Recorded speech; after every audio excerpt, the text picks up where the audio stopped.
The ability to squat allows us to move up and down in space without distorting our spine. It's great for picking things up or working at a low level, but many of us find squatting uncomfortable or even impossible. In this video, I help you to improve your squat using the Alexander technique. I'm Pete Robinson from movementandposture.com. I'm an Alexander technique teacher, and I release new videos each Sunday based on questions from my online course students or from comments on this YouTube channel.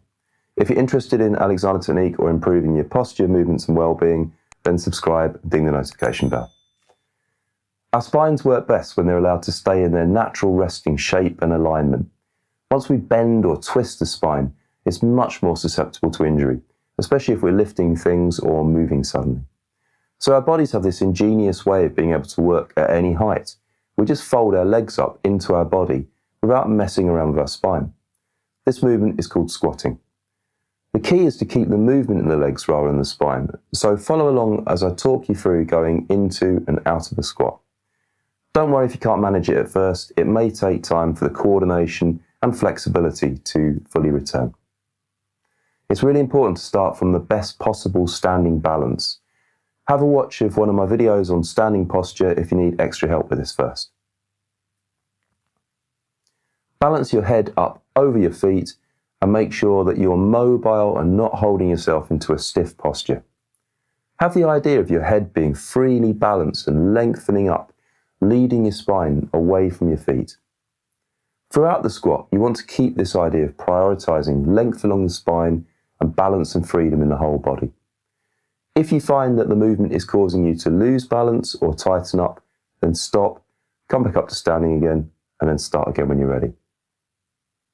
Now, keeping your feet flat on the floor and all your weight releasing down through your legs and into the floor, slowly let your knees soften and go forwards slightly while you send your hips backwards. The aim is to keep length in the leg by always having the hip and knee going in opposite directions. Before you go any lower, remind yourself about leaving your head, neck and back lengthening and your balance free and mobile. Your hands should be relaxed. Don't clench your jaw or hold your breath. If you've managed that, then that's great. You're now in a very shallow squat, which some people call a monkey position. To go deeper into the squat, stick to your priorities, not to stiffen up or lose balance, and let your knees and hips continue to go away from each other. If you manage to keep your balance and freedom in the body, you may be able to get down into a full squat. But if your leg joints are tight, you may not get all the way down just yet.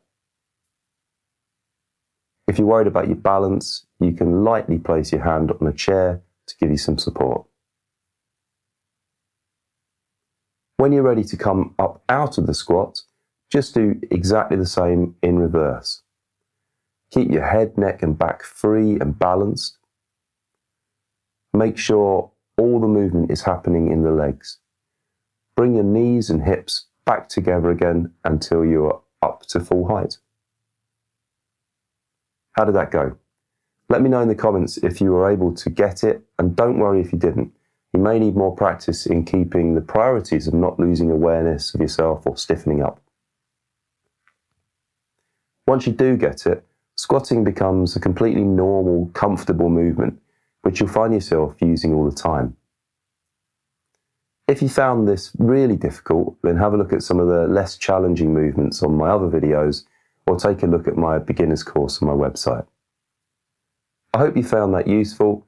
Let me know if you have any questions or suggestions for future topics, and I hope to see you again soon.